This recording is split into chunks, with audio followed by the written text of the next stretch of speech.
प्यारे बच्चों, स्वागत है आपका हमारे इस नई वीडियो में। जैसा कि आप सभी को पता है, हम आजकल एक सीरीज़ स्टार्ट की हुई है कि आपके यूटी को ध्यान में रखते हुए हम वीडियोस रिकॉर्ड कर रहे हैं। और आज हम जो वीडियो रिकॉर्ड करने जा रहे हैं वो क्लास 10th के लिए है, क्योंकि क्लास 10th का सोशल साइंस का यूटी होना अभी बाकी है। तो सोशल साइंस के यूटी को ध्यान में रखते हुए यहाँ पर हम एक क्लास करेंगे। जैसा कि आपको पता है, आपके सिलेबस में जैसा बच्चों के द्वारा मुझे बताया गया है कि हर सब्जेक्ट से 2 चैप्टर आ रहे हैं। तो उन दोनों चैप्टर के लगभग 25-25, 30-30 क्वेश्चन मैंने शामिल किए हैं और मैं इनको आपको 2 पार्ट्स में पढ़ाऊँगा। आज मैंने जो क्वेश्चंस लिए हैं, आज मैंने हिस्ट्री के और ज्योग्राफी के क्वेश्चंस लिए हैं। आज हम इनको स्टडी करेंगे। नेक्स्ट वीडियो में हम बचे हुए बाकी 2 सब्जेक्ट के क्वेश्चंस को करेंगे। पहले मैंने सोचा था कि एक ही वीडियो में सारा रिकॉर्ड कर देता हूं, लेकिन वो वीडियो कहीं ना कहीं लंबा हो जाता और आपको भी देखने में शायद दिक्कत होती, या आपको लगातार देखने में बोरियत फील हो सकती थी। तो हम फटाफट क्वेश्चनों को करते हुए जाएंगे। हम कोशिश करेंगे कि हमारा वीडियो ज़्यादा लंबा ना हो और हम कम टाइम में बहुत सारे क्वेश्चंस को कर पाएँ। तो चलिए स्टार्ट करते हैं। जैसे कि यहाँ पर लिखा हुआ है हिस्ट्री, यानी कि आज हम किसके पढ़ने वाले हैं? हिस्ट्री के पढ़ने वाले हैं। तो हिस्ट्री में हम देख लेते हैं कि हमारे कौन कौन से क्वेश्चंस हैं। जैसे यहाँ पर एक क्वेश्चन लिखा हुआ है कि कलाकार फ्रेडरिक सोरियू की सही राष्ट्रीयता चुनें। यानी कि हमें ये बताना है, देखो प्रश्न को थोड़ा घुमाकर पूछा गया है, हमें सिर्फ ये बताना है कि जो फ्रेडरिक सोरियू थे वो कहाँ के रहने वाले थे। अब ये काम क्या करते थे? जिन्होंने अपनी पेंटिंग एवं लोकतांत्रिक गणराज्य से बने समाज की कल्पना की थी। तो पूछ सकता है कि फ्रेडरिक सोरियू किससे संबंधित थे? पेंटिंग में लोकतांत्रिक और सामाजिक गणराज्य। तो ये कहाँ के रहने वाले थे बेटा? ये स्विस का मतलब क्या है? स्विट्जरलैंड। कहाँ के रहने वाले थे? ये स्विट्जरलैंड के रहने वाले थे। तो मैं यहाँ पर टिक लगाता हुआ जाऊँगा, मैं बाकी चीज़ें हटा देता हूँ जिससे कि आपको थोड़ा समझने में आसानी रहे, और बाद में अगर मैं आपको इसका PDF देता हूँ तो वो भी आपके लिए काफ़ी हेल्पफुल रहेगा। चलिए नेक्स्ट क्वेश्चन पर चलते हैं। नेक्स्ट क्वेश्चन कह रहा है कि राष्ट्रवाद जो 19वीं सदी के अंत में एक शासक शक्ति के रूप में उभरा, क्या क्या अर्थ है? यानी कि 19वीं सदी में जो राष्ट्रवाद था वो एक शक्ति के रूप में उभर कर आया, तो उससे हम क्या समझते हैं, इस बारे में हम बात करेंगे। तो यहाँ पर लिखा हुआ है अपने अपने देश तथा उसके इतिहास और संस्कृति के प्रति समर्पण। यानी कि ये क्या है? प्रबल समर्पण। प्रबल समर्पण का मतलब क्या है? इसका मतलब ये है, राष्ट्रवाद का मतलब कि जो उनका इतिहास था उसके बारे में और जो उनकी संस्कृति थी उसको बल मिला। तो यही इसका ऑप्शन क्या हो जाएगा? सही आंसर हो जाएगा, पहला ऑप्शन ही। तो क्या इसका सही आंसर होगा? इसका सही आंसर होगा अपने देश तथा उसके इतिहास और संस्कृति के प्रति प्रबल समर्पण। क्वेश्चन नंबर नेक्स्ट पर चलते हैं। क्वेश्चन नंबर नेक्स्ट को देखते हैं। क्वेश्चन नंबर नेक्स्ट क्या कह रहा है? ये है, नीचे दिए गए कथनों के साथ शब्दों का मिलान करें। यानी कि यहाँ पर हमें मिलान करना है कि कौन सा किससे संबंधित है। तो इसको हम दूसरे तरीके से समझेंगे। हमें सिर्फ एक यूटोपियन समाज है, यानी कि यहाँ पर बात करी जा रही है यूटोपियन समाज की। तो हम जानेंगे कि यूटोपियन समाज जो है हमारा, यूटोपियन समाज में क्या क्या आता है, या यूटोपियन समाज की कौन कौन सी विशेषताएं, अच्छाइयाँ या बुराइयाँ थी। तो सबसे पहले हम जानेंगे एक उदार राजतंत्र के तहत एक समाज था, यानी कि एक उदार समाज था। दूसरा है बिल्कुल भी नहीं था। दूसरा है एक ऐसा समाज जो कभी अस्तित्व में आने की संभावना नहीं है। यानी कि क्या यह एक ऐसा समाज था जिसके कभी अस्तित्व में आने की संभावना नहीं थी? तो ये बिल्कुल सही बात है। अगर आपने चैप्टर पढ़ रखा है तो आपको बिल्कुल ध्यान होगा। यहाँ पर मैं चैप्टर को एक्सप्लेन नहीं कर सकता, क्योंकि ये एक MCQ सीरीज़ है और ना ही हमारे पास उतना टाइम है कि हम पूरे चैप्टर को यहाँ पर एक्सप्लेन कर पाएँ। नेक्स्ट पर देखते हैं। कुछ चुने हुए बुद्धिमान लोगों के नियंत्रण में एक समाज था। चौथा है संसदीय लोकतंत्र के तहत एक समाज था। तो ये तीसरा वाला ऑप्शन सही है कि जो कुछ चुने हुए बुद्धिमान लोग थे, उन्होंने जिनको कंट्रोल कर रखा था, उनका एक समाज था जिसे यूटोपियन समाज कहा जाता था। तो यहाँ से हमें क्या पता चला? हमारा दूसरा ऑप्शन सही है और तीसरा ऑप्शन सही है। अब नीचे हमें 4 ऑप्शन दे रखे हैं, हमें देखना है कि वह कौन सा ऑप्शन है जिसमें दूसरा और तीसरा सही है। तो इसमें तो पहला और दूसरा है तो गलत हो जाएगा, इसमें दूसरा और तीसरा। इसका मतलब इसका कौन सा ऑप्शन सही है? इसका B ऑप्शन सही है। तो चलिए फटाफट B ऑप्शन को टिक कर देते हैं। तो कौन सा ऑप्शन सही है? इसका B ऑप्शन सही है। नेक्स्ट पर चलते हैं। नेक्स्ट है जनमत संग्रह शब्द को परिभाषित करने के लिए सही परिभाषा चुनें। इसका मतलब क्या है, जो जनमत संग्रह है, जनमत संग्रह की आपको परिभाषा बतानी है कि जनमत संग्रह क्या होता है। तो क्या है, जनमत संग्रह एक प्रत्यक्ष वोट है? नहीं, बिल्कुल भी नहीं। अगला है, जनमत संग्रह एक मात्र सत्तात्मक व्यवस्था की महिलाओं द्वारा सदस्यों के एक प्रस्ताव को स्वीकार या अस्वीकार करने की एक प्रत्यक्ष वोट है? बिल्कुल भी नहीं। अगला है, जनमत संग्रह एक विशेष क्षेत्र की कुल आबादी में से कुछ चुने हुए लोगों द्वारा एक प्रस्ताव को स्वीकार करने या अस्वीकार करने की प्रत्यक्ष वोट है? ये भी नहीं। जनमत संग्रह एक प्रत्यक्ष वोट है, सही बात है, जिसके द्वारा किसी क्षेत्र के सभी नागरिकों को एक प्रस्ताव को स्वीकार या अस्वीकार करने के लिए कहा जाता है। यानी कि देखो, इसमें सिर्फ स्वीकार या अस्वीकार करने की बात करी गई है इसमें, लेकिन इसमें कहा गया है कुल आबादी, जबकि यहाँ पर क्या है, यहाँ पर है ये किसी क्षेत्र, यानी कि किसी एक कोई एरिया है जिसके बारे में बात करी जा रही है। तो इसमें कौन सा ऑप्शन सही हो जाएगा? इसमें हमारा ऑप्शन नंबर डी करेक्ट होगा। कौन सा? Option number D. नेक्स्ट पर चलते हैं। क्वेश्चन नंबर 5 क्या कह रहा है? क्वेश्चन नंबर 5 है, अर्नेस्ट रेनन का मानना था कि राष्ट्रों का अस्तित्व एक आवश्यकता है, क्योंकि, यानी कि जो अर्नेस्ट रेनन थे वो ऐसा मानते थे कि जो राष्ट्रों का अस्तित्व है, राष्ट्रों का अस्तित्व एक आवश्यकता है, क्योंकि क्यों है ऐसा, इसके बारे में बात करेंगे। तो इसका ऑप्शन है जी आपका यह सभी निवासियों को सुरक्षा सुनिश्चित करता है? नहीं, यह सभी निवासियों के लिए स्वतंत्रता सुनिश्चित करता है। ये वाली बात बिल्कुल सही है, यानी कि किसकी बात करते थे?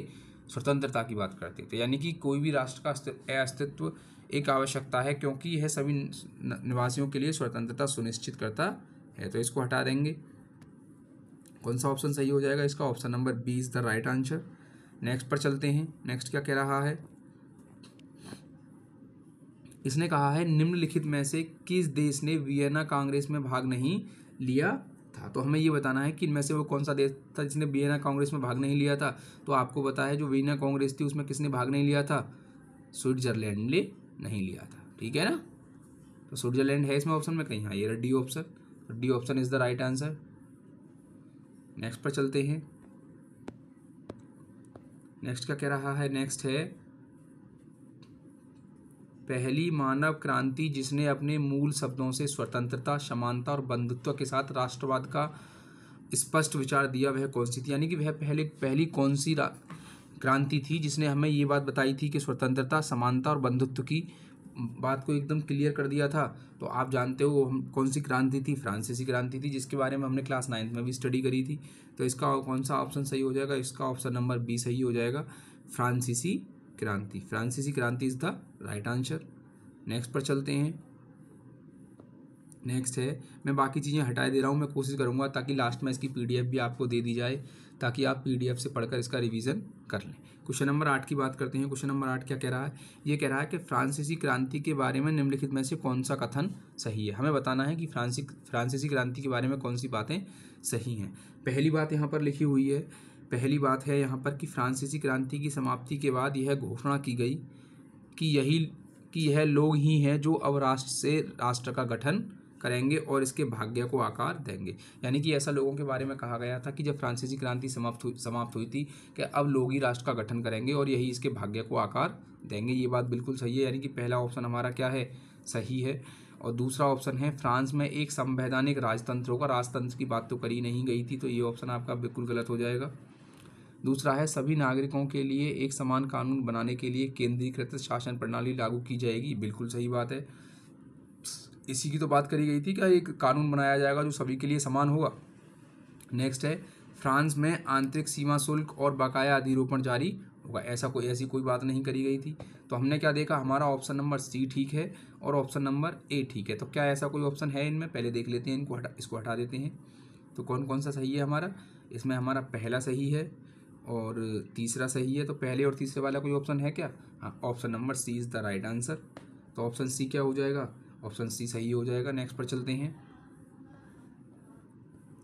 नेक्स्ट क्या कह रहा है? नेक्स्ट कह रहा है कि फ्रांसीसी क्रांतिकारियों ने घोषणा की कि फ्रांसीसी राष्ट्र का मिशन और भाग्य था।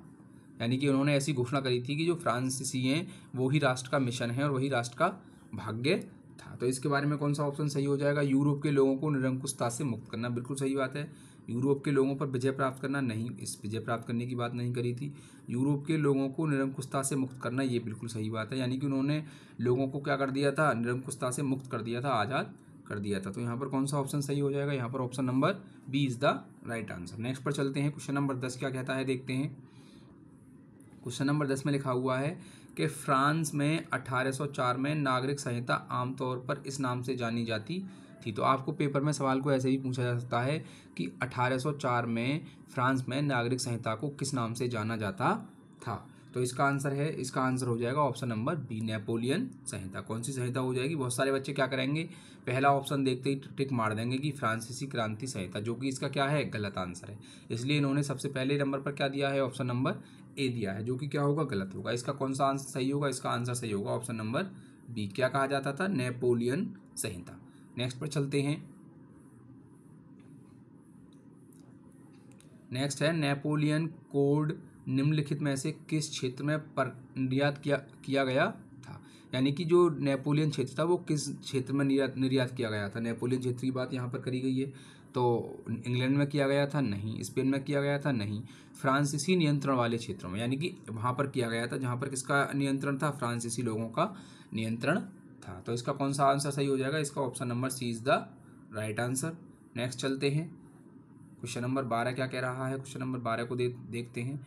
ये कह रहा है कि उदार राष्ट्रवाद का क्या अर्थ है, यानी कि उदार राष्ट्रवाद से आप क्या समझते हैं, इसके बारे में बताना है। तो उदार राष्ट्रवाद किसको कहते हैं, व्यक्ति के लिए स्वतंत्रता और कानून के समक्ष समानता, बिल्कुल पहली ही बात सही लग रही है। बाकी ऑप्शन भी पढ़ कर देख लेते हैं। निरंकुशता, बिल्कुल नहीं, निरंकुशता तो शब्द ही अपने आप में नेगेटिव है। समाज के केवल पुरुष सदस्यों के लिए स्वतंत्रता, नहीं, यहाँ पर पुरुष और स्त्री की नहीं, सभी की बात करी गई थी। केवल वरिष्ठ यानी केवल बूढ़े लोगों के लिए, नहीं, ये भी नहीं। तो यहाँ पर कौन सा हमारा सही हो जाएगा, यहाँ पर हमारा option number A is the right answer. Next पर चलते हैं। नेक्स्ट है, निम्नलिखित में से किसने यंग इटली नामक गुप्त समाज का गठन किया था। बेटा दिल्ली में 2012 में पूछा गया है बोर्ड के पेपर में ये सवाल। तो हमें बताना है कि यंग इटली नामक गुप्त समाज का गठन किसने किया था। तो number 1 Otto von Bismarck, Giuseppe Mazzini, Metternich या जोहान गॉटफ्रीड हर्डर। तो इसका आंसर है बेटा, इसका आंसर है ऑप्शन नंबर बी, यानी कि यंग इटली नामक गुप्त समाज का गठन किसने किया था, वो किया था ग्यूसेप माजिनी, है ना। तो यंग लोग कैसे हो, यंग लोग अब देखो याद कैसे कर सकते हो, यंग यहाँ पर क्या लिखा हुआ है, यंग लोग क्या करते हैं, मौजनी, यानी कि मज़े करते हैं। क्या करते हैं यंग लोग, मज़े करते हैं। तो मज़े से क्या हो जाएगा, मौजनी, क्या हो जाएगा, मौजनी। तो आप इसको इस तरीके से याद रख सकते हैं, क्योंकि आप डायरेक्ट याद रखते हैं तो कई बार भूल जाते हैं, लेकिन इस तरीके से हम चीज़ों को थोड़ा देर तक याद रख पाते हैं। नेक्स्ट पर चलते हैं। नेक्स्ट क्या लिखा हुआ है, नेक्स्ट लिखा हुआ है सार्वभौमिक मताधिकार। देखो सार्वभौमिक मताधिकार का मतलब क्या है, सभी को मत देने का अधिकार है। तो देखते हैं इसका अर्थ क्या है। इसका अर्थ ही पूछा गया है, वोट देने वाले और निर्वाचित होने का अधिकार जो केवल पुरुषों को दिया जाता है, बिल्कुल भी नहीं। पुरुषों को क्यों दिया जाएगा, सभी को दिया जाएगा। सभी वयस्कों को वोट डालने का अधिकार, ये जहाँ तक बात मुझे सही लग रही है। बाकी ऑप्शन भी पढ़ लेते हैं। वोट देने और निर्वाचित होने का अधिकार जो केवल संपत्ति के मालिक पुरुषों को, बिल्कुल भी नहीं। पुरुषों से कोई मतलब नहीं है इसका। नेक्स्ट है वोट देने और निर्वाचित होने का अधिकार जो केवल शिक्षित पुरुषों को या महिलाओं को, ऐसा भी नहीं है। भाई सार्वभौमिक मताधिकार का क्या है, सार्वभौमिक मताधिकार का मतलब है ऐसा व्यक्ति जिसने एक उम्र है, जैसे हमारे यहाँ पर 18 साल है, तो उस क्राइटेरिया को पूरा कर लिया है, तो ऐसे लोगों को वयस्क कहा जाता है। और उन वयस्कों को सभी को वोट देने का अधिकार है, चाहे वो अमीर हो, चाहे वो गरीब हो, चाहे वो ऊंचे समाज से हो, चाहे वो निचले समाज से हो। तो इसका कौन सा ऑप्शन सही हो जाएगा, इसका हो जाएगा option number B. Option number B है, क्या है, सभी वयस्कों को वोट देने का अधिकार। नेक्स्ट चलते हैं, नेक्स्ट देखते हैं, नेक्स्ट क्या है।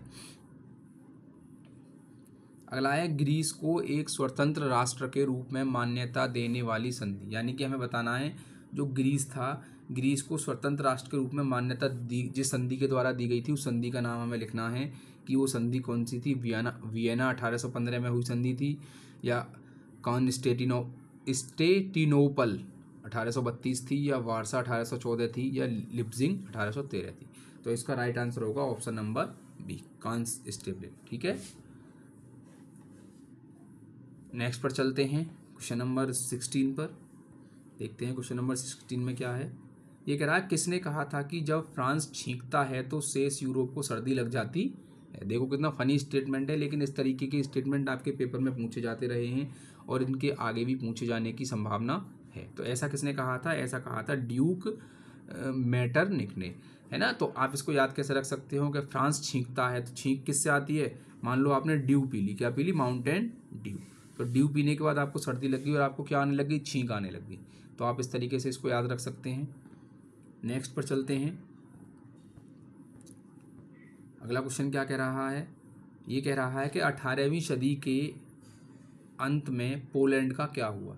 यानी कि जब 18वीं सदी समाप्त हुई तब पोलैंड का क्या हुआ? निम्नलिखित में से कौन सा उत्तर सही है? तो 18वीं सदी के अंत में पोलैंड को स्वतंत्रता मिली थी, क्या ये बात सही है? या 18वीं सदी के पोलैंड पूरी तरह से रूस के नियंत्रण में आ गया था और रूस का हिस्सा बन गया था, क्या ये बात सही है? पोलैंड पूर्वी जर्मनी का हिस्सा बन गया, क्या ये बात सही है? 18वीं सदी के अंत में पोलैंड का विभाजन 3 महाशक्तियों रूस, प्रशिया और ऑस्ट्रिया के रूप में किया गया था। तो इसका मतलब डी वाला एकदम क्या है? बिल्कुल सही आंसर है, क्योंकि इसको 3 हिस्सों में ही तो बांट दिया गया था। आप कहेंगे यस सर, इसको 3 हिस्सों में बांट दिया गया था। तो कौन सा इसका आंसर सही हो जाएगा? डी। नेक्स्ट पर चलते हैं। क्वेश्चन नंबर 17 क्या कह रहा है? क्वेश्चन नंबर 17 है जर्मनी के एकीकरण में अग्रणी भूमिका किसने निभाई थी? यानी कि जब जर्मनी का एकीकरण हुआ था, सभी लोगों को एक साथ लाया गया था, तो उसमें मुख्य भूमिका या इम्पोर्टेंट रोल निभाने वाला कौन था? जर्मन सम्राट था या ओटो वॉन बिस्मार्क? बिस्मार्क कहा जाता है, बिस्मार्क का नाम आपने काफ़ी सुना होगा। तो इसका राइट आंसर क्या हो जाएगा? Option number B, Otto von Bismarck थे जिन्होंने जर्मनी के एकीकरण में इम्पोर्टेंट भूमिका निभाई थी। नेक्स्ट पर चलते हैं। नेक्स्ट है Austria, Denmark, Germany, France. Austria, Denmark, Germany तथा और फ्रांस के 7 वर्षों में 3 युद्ध हुए। 3 युद्ध तो जर्मन जीत के साथ समाप्त हुए थे, डेनमार्क की जीत हुई थी या प्रशिया की जीत, यानी कि ये कहना चाह रहा है इनके बीच 7 युद्ध हुए थे और अंत में कौन जीता था? तो आपको ये बताना है। तो अंत में कौन जीता था? आपको सभी को पता है अंत में किसकी जीत हुई थी। अंत में प्रशिया की जीत हुई थी। प्रशिया लिख दिया है, पर्सिया होता है देश। तो थोड़ा सा ऑप्शन को आप सही कर लेंगे, क्या था? पर्सिया की जीत हुई थी। नेक्स्ट पर चलते हैं। नेक्स्ट है गांधी जी ने दांडी यात्रा किस तिथि को आरंभ की थी? बेटा बहुत बहुत इंपॉर्टेंट सवाल है। जब तक आप पढ़ाई करेंगे, नौकरी वगैरह की तैयारी करेंगे, तब तक आपका पीछा नहीं छोड़ेगा। इन्होंने जो शुरुआत की थी वो की थी 12 मार्च 1930 को, और जो इसकी समाप्ति हुई थी वो हुई थी 6 अप्रैल 1930 को। तो आप चाहें तो ध्यान रख सकते हैं, 6 अप्रैल 1930 को क्या हुई थी? समाप्ति हुई थी। क्या हुई थी? समाप्ति। तो समाप्ति की डेट भी आप याद रखेंगे। शुरू हुई थी 6 अप्रैल 1930 से और समाप्ति हुई थी शुरू हुई थी 12 मार्च 1930 से और समाप्ति हुई थी 6 अप्रैल को। तो इसका C option is the right answer. Next पर चलते हैं। नेक्स्ट है गांधी जी ने असहयोग आंदोलन की शुरुआत कब करी थी? तो गांधी जी ने जो असहयोग आंदोलन की शुरुआत करी थी, देखो आप इसको याद रख सकते हो किससे? आप इसको याद रख सकते हो 1920 से। लेकिन क्योंकि यहाँ पर सभी का क्या दिया गया है? महीना भी दिया गया है, तो याद करने में थोड़ी सी हमें मुश्किल हो सकती है। तो इसका आंसर क्या है? इसका आंसर है 1 अगस्त 1920। तो देखो 2 इसमें लास्ट में लिखा हुआ है 20, तो 20 को आप क्या कहोगे? 20 को आप कहोगे भाई सहयोग 2। तो सहयोग 2 से क्या बन गया? 20, है ना। और अब दूसरे में क्या आ रहा है? देखो इसी से पकड़ो, इसी में एक और चीज़ लिखी हुई है, अलग कलर चेंज कर देता हूँ। जैसे इसमें आपने पहले देखा, इसमें लिखा हुआ है ए, और ऐसे क्या होता है? आप जानते हो सर जी, ऐसे तो अगस्त होता है। क्या होता है? ऐसे अगस्त होता है। तो इस प्रकार आप इसको याद रखेंगे। तो मैं इसको साफ नहीं कर रहा हूँ, इसी तरीके से लिखे रहने देता हूँ। नेक्स्ट पर चलते हैं। क्वेश्चन नंबर नेक्स्ट क्या कह रहा है? क्वेश्चन नंबर नेक्स्ट है बेटा, गांधी जी ने सविनय अवज्ञा आंदोलन कब प्रारंभ किया था? सविनय अवज्ञा आंदोलन कब प्रारंभ किया था, या किस कार्य से किया था? तो आमरण अनशन से किया था। यानी कि जब उन्होंने सविनय अवज्ञा आंदोलन शुरू किया था तो उन्होंने इसकी शुरुआत आमरण अनशन से करी थी, केसरे हिंद का पद वापस करके करी थी, दांडी यात्रा द्वारा करी थी, या पूर्ण स्वाधीनता संग्राम द्वारा करी थी? तो आप सभी बच्चे जानते हैं, अभी अभी हमने ऊपर प्रश्न में डिस्कशन किया है, किसके द्वारा करी थी? दांडी यात्रा के द्वारा करी थी। तो ये इसका क्या हो जाएगा? Right answer. नेक्स्ट पर चलते हैं। ये आपका दूसरा चैप्टर स्टार्ट हो गया है अब हिस्ट्री का। यह है निम्नलिखित में से किस समझौता को दिल्ली समझौता के नाम से भी जाना जाता है, यानी कि हमें बताना है कि दिल्ली समझौता के नाम से किसको जाना जाता है। तो बेटा गांधी जी और इरविन के बीच जो समझौता हुआ था, इसको दिल्ली समझौता के नाम से जाना जाता है। नेक्स्ट पर चलते हैं। नेक्स्ट है इंडियन नेशनल कांग्रेस का संस्थापक किसे माना जाता है। बहुत ही आसान प्रश्न है और बहुत ही फेमस प्रश्न है। आप सभी बच्चे इसका आंसर जानते होंगे शायद। A.O. ह्यूम को इसका संस्थापक माना जाता है। नेक्स्ट पर चलते हैं। नेक्स्ट है आर्ट्स एक्ट किसने लागू किया था। यहाँ पर आर्ट्स एक्ट की बात करी गई है, तो आर्ट्स एक्ट किसने लागू किया था। लिटन भाई ने करा था। लीटर के नाम से भी आप याद रख सकते हैं इनको, लिटन कहते हैं, झंडूबाम लीटर। नेक्स्ट है लखनऊ समझौता कब हुआ था। तो लखनऊ समझौता बेटा 1916 में हुआ था। कब हुआ था, 1916 में। तो इसका आंसर कौन सा सही हो जाएगा, इसका आंसर ए सही हो जाएगा। ये सीधे सीधे फैक्ट हैं जो आपको याद रखने हैं और आपके पेपर में पूछे जाने की पूरी संभावना है। यह रोलट एक्ट क्यों पारित किया गया, वेरी इंपॉर्टेंट सवाल है। तो रोलट एक्ट को क्यों पारित किया गया था, क्रांतिकारी गतिविधियों पर अंकुश लगाने के लिए। हाँ यही तो था, इसीलिए तो इनको करा गया था, क्योंकि जब अंग्रेज देख रहे थे कि क्रांतिकारी काफ़ी उग्र होते जा रहे हैं और उनके सामने लगातार इस तरीके की घटनाएं आ रही थी, तो उन्होंने क्या पारित कर दिया था, तो उन्होंने रोलट एक्ट को पारित किया था क्रांतिकारी गतिविधियों पर अंकुश लगाने के लिए। नेक्स्ट पर चलते हैं। नेक्स्ट है निम्नलिखित में से किसका नाम बादशाह खान या सीमांत गांधी कहा जाता है। तो ये भी काफ़ी इंपॉर्टेंट सवाल है। जो खान अब्दुल गफ्फार खान थे, इनको बादशाह खान या सीमांत गांधी के नाम से जाना जाता है। नेक्स्ट पर चलते हैं। क्वेश्चन नंबर 29 में पूना पैक्ट किन के मध्य हुआ था, यानी कि पूना समझौता किस किस के मध्य हुआ था। तो पूना समझौता गांधी जी और डॉक्टर भीमराव अम्बेडकर के मध्य हुआ था। इस बात को सभी बच्चे ध्यान रखेंगे। क्वेश्चन नंबर 30 पर चलते हैं। क्वेश्चन नंबर 30 क्या कह रहा है। क्वेश्चन नंबर 30 में लिखा हुआ है जलियांवाला बाग हत्याकांड के उपरांत किसका गठन किया गया था। तो बेटा हुआ क्या था कि जो हमारा जलियांवाला बाग हत्याकांड था, बैसाखी के दिन डायर ने क्या करा था, बहुत सारे निर्दोष लोगों पर गोलियां चला दी थी, जिसमें हजारों की संख्या में लोग मारे गए थे। तो उसकी जांच के लिए एक आयोग बनाया गया था और उस आयोग के जो हेड थे, उस आयोग के हेड हंटर थे, तो इसलिए उस आयोग का नाम क्या था, हंटर आयोग या हंटर समिति। तो सभी बच्चे इसको ध्यान रखेंगे। बाद में इसका विरोध किया गया था क्योंकि इसमें एक भी क्या नहीं था, इंडियन नहीं था। बेटा नेक्स्ट है आपका ज्योग्राफी, यानी कि आपका हिस्ट्री के 30 क्वेश्चन हम कंप्लीट कर चुके हैं। अब हिस्ट्री के बाद हमारा जो नंबर आया है वो ज्योग्राफी का आया है। हम ज्योग्राफी के क्वेश्चंस को पढ़ेंगे। मैंने सोचा था पहले मैं इसमें मैप लगा दूं, पर वही है कि मैप से थोड़ा वीडियो भी लेंथी हो जाता और कहीं ना कहीं ऐसी कोई इसमें ज़रूरत भी नहीं लगी मुझे मैप लगाने की। जैसे पहला प्रश्न इसमें पूछा गया है, पहला प्रश्न है कि सोपानी कृषि किस राज्य में प्रचलित है। आपको बताना है सोपानी कृषि किस राज्य में प्रचलित है। तो इसका आंसर है ऑप्शन नंबर बी, सोपानी कृषि है ना, क्योंकि वहाँ पर क्या है, ऊंचे नीचे खेत होते हैं, तो वहाँ पर इस तरीके की कृषि की जाती है। नेक्स्ट है सीमेंट उद्योग का सबसे प्रमुख कच्चा माल क्या है।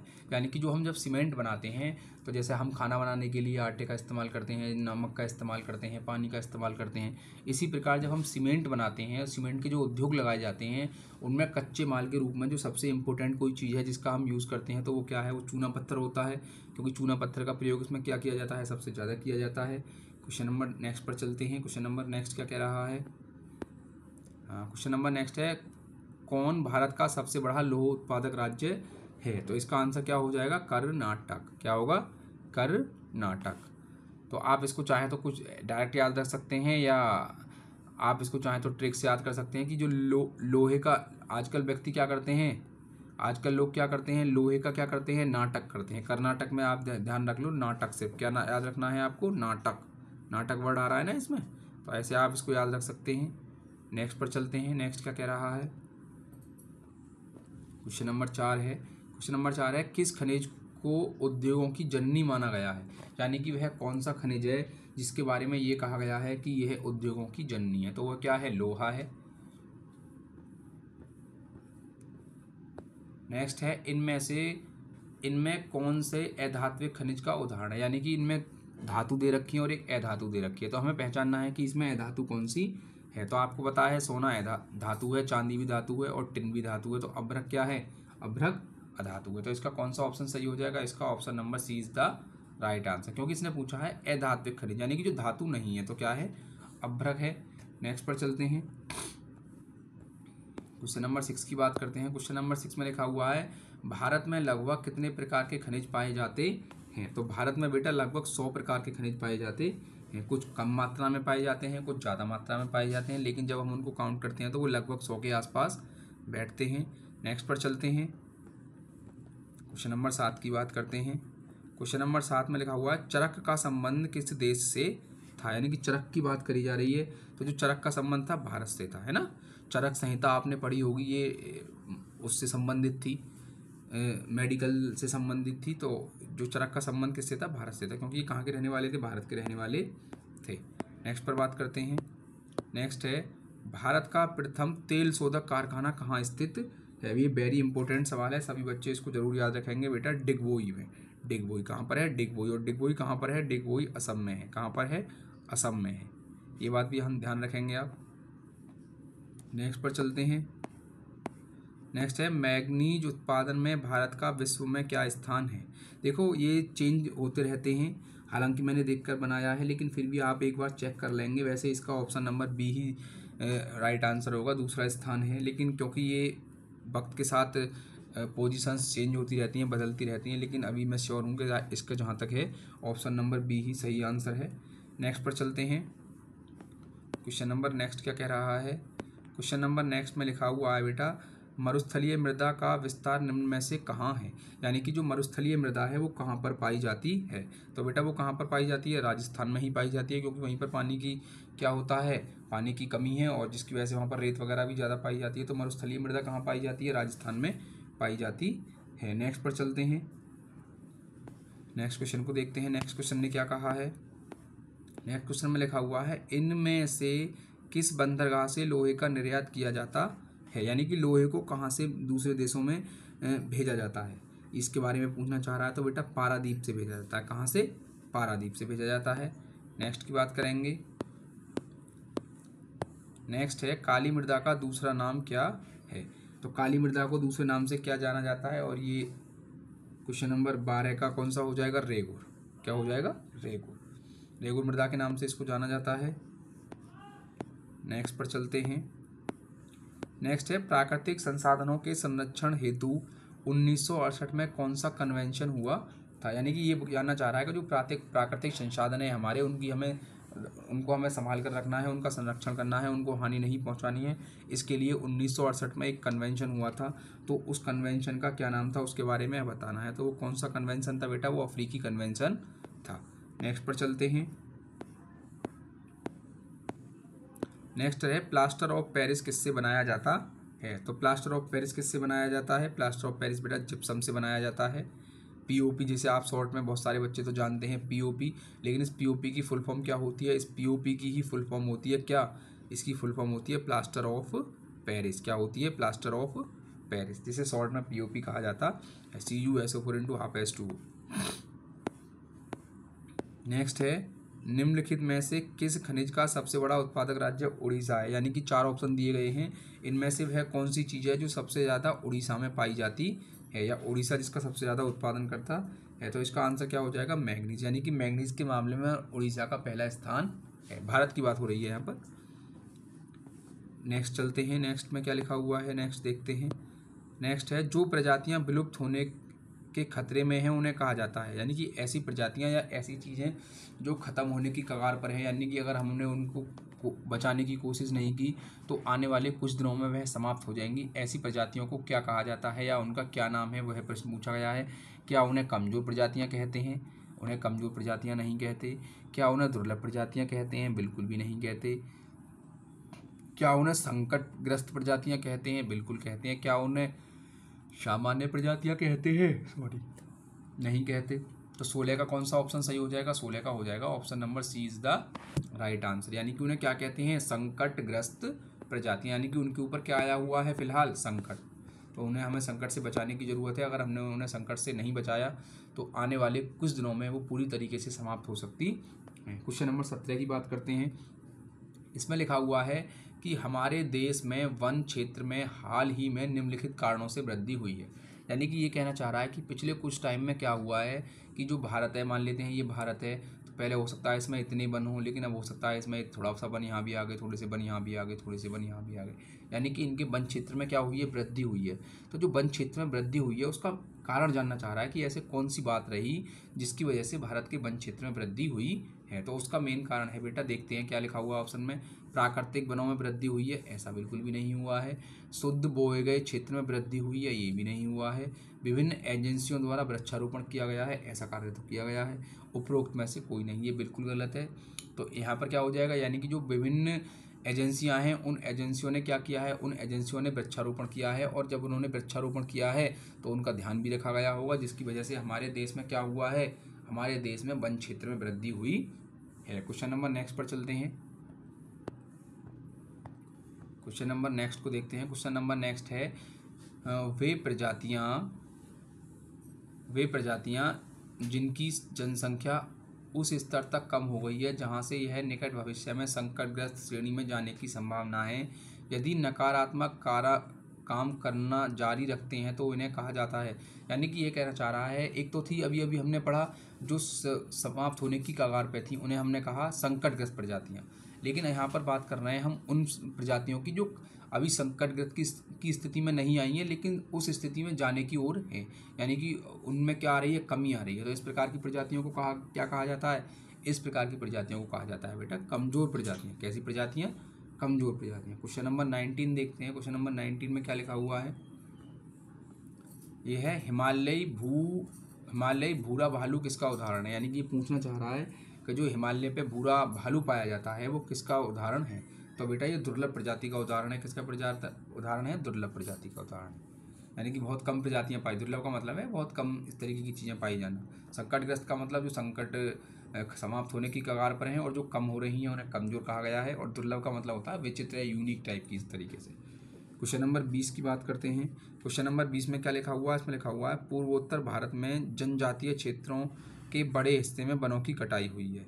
तो वनों की कटाई जब हुई है तो इससे क्या हुआ है, स्थानांतरित खेती हुई है या खनन हुआ है या बुनियादी ढांचे का विकास हुआ है या इनमें से कोई नहीं। तो ऐसा किस लिए किया गया है, ऐसा इसलिए किया गया है खेती को स्थानांतरित करने के लिए या स्थानांतरित खेती के लिए। तो 20 का कौन सा ऑप्शन सही हो जाएगा, ए। नेक्स्ट पर चलते हैं। अभी एक मूवी भी आई थी भेड़िया, आपने देखी हो तो, वरुण धवन की। वो इसी तरीके से संबंधित थी कि वो वहाँ पर डेवलपमेंट करना चाहते थे, जबकि वहाँ पर जो भेड़िया था वो डेवलपमेंट नहीं होने देना चाहता था, क्योंकि ऐसा करने से वहाँ का जो एनवायरनमेंट था या जो वहाँ की हरियाली थी वो कम हो रही थी। तरक्की तो हो रही थी लेकिन वहाँ की हरियाली पर भी क्या पड़ रहा था, इसका नेगेटिव इफेक्ट पड़ रहा था। क्वेश्चन नंबर 21 को देखते हैं। वे प्रजातियां जो केवल भौगोलिक बाधाओं से अलग कुछ विशेष क्षेत्रों में पाई जाती हैं कहलाती हैं।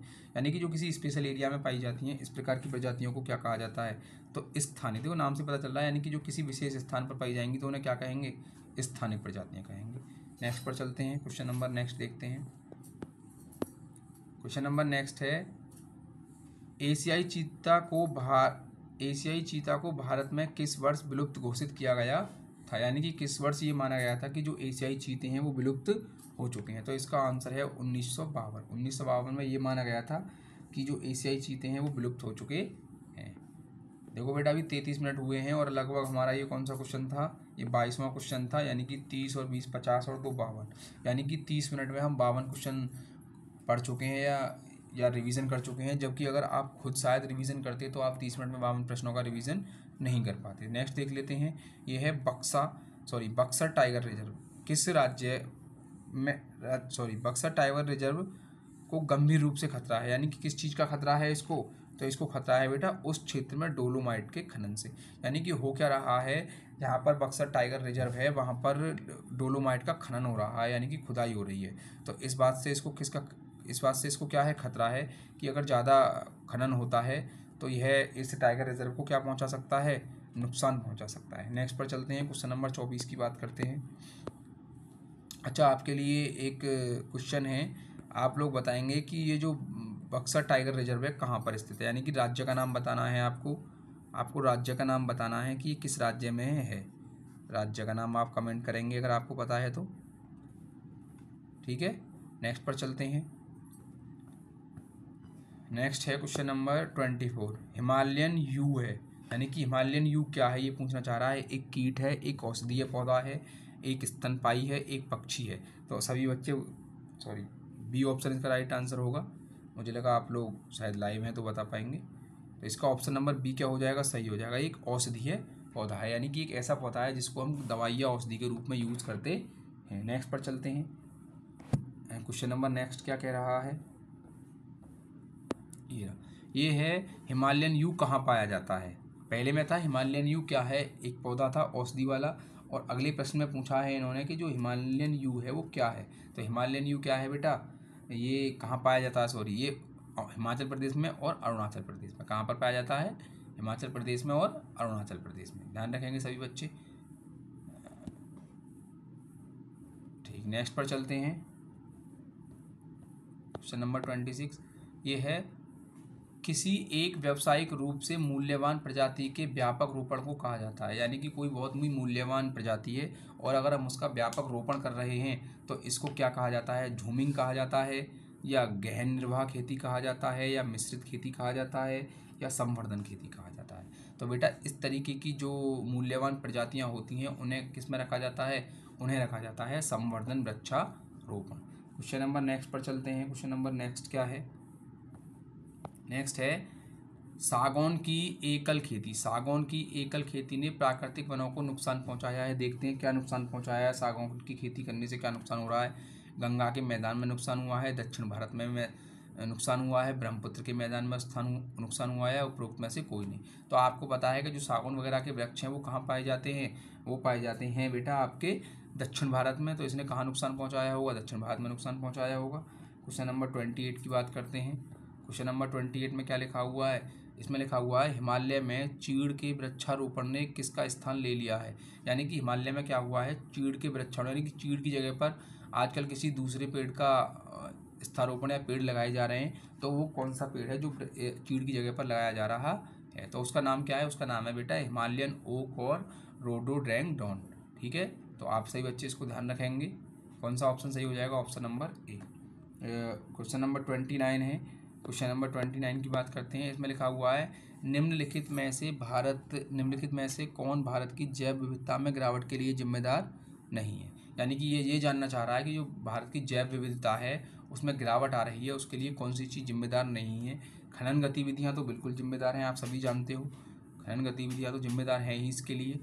और दूसरा है शिकार और अवैध शिकार, ये भी जिम्मेदार हैं। और जंगल की आग भी जिम्मेदार है। और वनारोपण। देखो इसने पूछा है नहीं है, क्या है, नहीं है। तो नहीं है वाले केस में कौन सा आंसर होगा, जो गलत होगा, है ना। तो ये तो बात सही है, खनन हो रहा है तो, लेकिन वनारोपण का मतलब क्या है, यानी कि वन लगाएंगे। जब हम ज़्यादा वन लगाएंगे तो भारत की जो बायोडाइवर्सिटी है, जैव विविधता है, उसमें गिरावट आएगी या वृद्धि आएगी। आप कहेंगे सर जी वृद्धि आएगी। और इसने पूछा है कौन जिम्मेदार नहीं है, तो इसलिए कौन सा आंसर हो जाएगा, वनारोपण सही आंसर होगा। क्वेश्चन नंबर 30 है निम्नलिखित में से कौन सा पर्यावरण विनाश का प्रत्यक्ष प्रमाण नहीं है। यानी कि ये कहना चाह रहा है ऐसी कौन सी चीज़ है जो पर्यावरण का जो विनाश होता है या पर्यावरण का नुकसान होता है तो उसका डायरेक्ट इफेक्ट हमें दिखाई नहीं देता है, या डायरेक्ट रूप से चीज़ें हमें दिखाई नहीं देती हैं। तो वो कौन सा है, जैविक क्षति है, या सांस्कृतिक विविधता की हानि है, या गंभीर सूखा है, या नदी घाटी परियोजना है। तो इस प्रश्न का आंसर मैं नहीं दे रहा हूँ। सभी बच्चे इस प्रश्न का आंसर कमेंट बॉक्स में कमेंट करके मुझे बताएंगे। इससे दो बातें पता चलेंगी। एक तो ये बात पता चलेगी कि किन बच्चों ने पूरा वीडियो देखा है, और अगर आपको आता है तो आप इसका आंसर कमेंट बॉक्स में कमेंट करेंगे।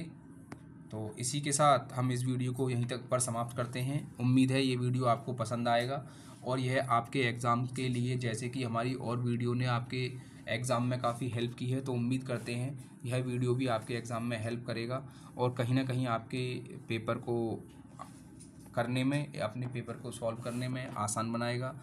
तो अगर आपको वीडियो पसंद आया है तो आप इस वीडियो को लाइक कर सकते हैं, कमेंट कर सकते हैं और अपने दोस्तों के साथ शेयर कर सकते हैं। और यदि आपने हमारे चैनल को सब्सक्राइब नहीं किया है तो आप इस चैनल को सब्सक्राइब कर सकते हैं।